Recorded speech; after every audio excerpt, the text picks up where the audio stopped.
치아 교정을 하면 얼굴이 갸름해집니다. 또 볼살도 빠져요. 만약에 볼살 페임이 나타났다. 해결 방법은요. 안녕하세요. 교정학 박사 백의선 원장입니다. 우리 돌출입 교정이나 발치 교정하면 입술과 인중의 두께나 모양이 변하잖아요. 이 입술과 인중은 앞니랑 직접 맞닿은 부위니까 이건 다들 알고 계시죠? 그런데 치아 교정과 직접적 관계가 없는 부위에도 큰 변화를 겪는 분들이 있습니다. 볼살이 빠져서 땅콩형 얼굴이 되거나 이 턱이 갸름해지는 현상인데요. 오늘은 그 원인과 예방법에 대해서 최신 발표된 연구들을 바탕으로 팩트만 알려드릴게요. 치아 교정을 하면 얼굴이 갸름해집니다. 또 볼살도 빠져요. 이거는 연구 결과로 밝혀진 팩트예요. 볼살 빠짐이 교정이랑 전혀 관련 없다고 할 수가 없는 거죠.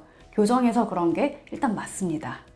먼저 볼살 페임에 대해서 얘기해 볼게요. 볼살이 얼마나 빠지는지는 사람마다 달라요. 오늘은 이 부분에 집중해서 설명드릴 거고요.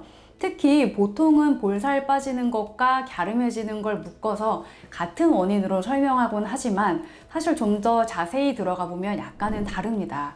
턱선이 갸름해지는 거는 이 근육이 위축되고 근육의 사이즈가 줄어서 그렇고, 볼살 페임은 사실 근육보다는 지방층과 더 연관이 깊어요.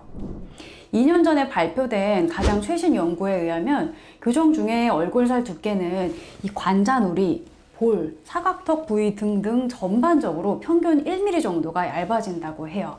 살이라고 하면 우리 뼈를 제외하고 근육, 지방 등등 모든 거를 다 포함한 두께를 말하거든요. 1mm면 별로 크지 않네 할 수 있지만 평균치니까 사람마다 얼굴 부위마다 차이는 좀 있겠죠.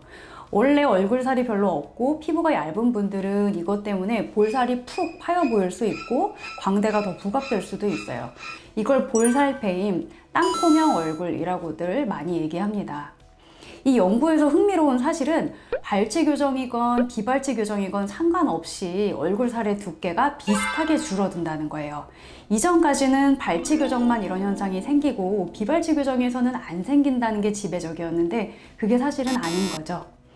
우리 교정 중에는 장치도 불편하고 교합도 불편하니까 평소보다 훨씬 약한 힘으로 씻게 되고 또 살살 씻게 되잖아요. 씹는 횟수 자체도 세보면은 훨씬 줄어들어요. 교정 전에는 10번 씹어서 삼키던 음식을 교정 중에는 두세 번만 대충 씹고 삼키게 되는 거죠. 이런 현상은 발치든 비발치든 상관없이 우리 어금니가 움직이는 교정에서는 당연히 일어나는 현상이거든요. 이렇게 씹는 힘과 패턴이 변하면 우리 목과 얼굴 전반에 걸쳐서 넓게 분포된 스마스라는 우리말로 넓은 목근이라고 부르는 근육이 품고 있는 여러 가지 언조직과 지방층에도 영향을 줘서 부피가 줄어든다. 그래서 살 두께가 감소한다 라고 말하고 있어요. 이 지방이 줄어드는 현상이 사실 체중하고도 연관이 있어요. 먹는 양이 줄면 우리 몸에서 가장 먼저 빠지는 게 근육이 아니고 바로 지방인 거 다들 아시죠? 얼굴에는 근육뿐만 아니라 이 지방도 여기저기 꽤 많이 분산이 돼 있는데 특히 이 광대 아래 볼 부분에 위치하는 지방층이 버칼 팻패드라고 부르는 부분인데 체중 변화로 인해서 지방이 줄면 이 부분 부피 변화가 생기면서 바로 볼살 페임으로 이어질 수 있는 겁니다. 다음으로 이 턱선이 갸름해지는 거에 대해서 얘기를 해볼게요. 이거는 지방층보다는 근육과 관련이 깊어서 볼살 페임이랑은 약간 구분해야 돼요. 턱선이 갸름해지는 거는 아까 설명한 대로 덜 씻고 약하게 씻고 몇 번 안 씻고 삼킴으로써 이 씹는 근육, 즉 우리 사각턱 부위에 붙어있는 교근이라는 근육이 위축돼서 그렇게 보이는 겁니다. 우리 사각턱 보톡스 맞는 부위가 바로 이 교근이거든요. 씹는 근육의 힘을 강제로 빼서 잘 못 씹게 함으로써 근육의 부피를 줄이는 게 사각턱 보톡스의 원리인데 교정 중에는 이 사각턱 보톡스를 맞은 것 같은 효과가 교합에 의해서 저절로 나타나는 거죠. 당연히 이 턱선이 갸름해질 수밖에 없습니다. 그런데 이 볼살 페임과 턱선이 갸름해지는 것 두 가지가 사람마다 다르게 나타난다고 했었죠. 어떤 분들에서 크게 나타나냐면 우리 통증에 예민하신 분들, 교합에 예민하신 분들이 계세요. 교정 중에 치아가 아프고 장치가 불편한 게 남들보다 더 크게 와닿는 분들이죠. 그래서 먹는 양도 많이 줄고 씹는 등 마는 등 하게 되고 체중도 좀 빠지고 하는 경우가 많아요. 볼살 페임이 나타날 확률이 당연히 더 크겠죠.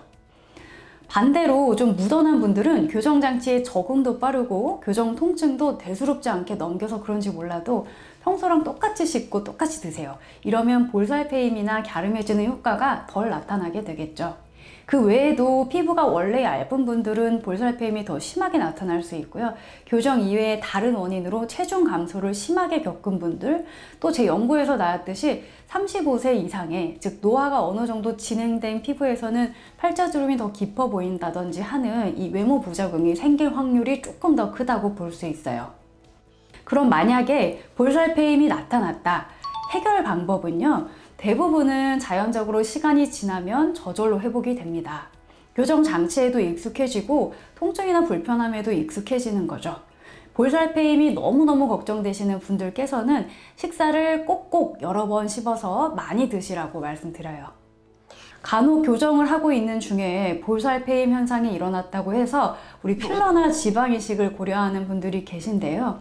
시간이 지나면 회복은 될 건데 이게 언제쯤 회복될지, 어느 정도 회복될지는 사람마다 다를 수 있으니 섣불리 결정하지 마시고 교정이 완전히 끝나고 나서 새로운 교합에 우리 얼굴 근육이 충분히 적응기를 거친 후에 시간을 가지고 고려해 보시는 것이 좋겠습니다.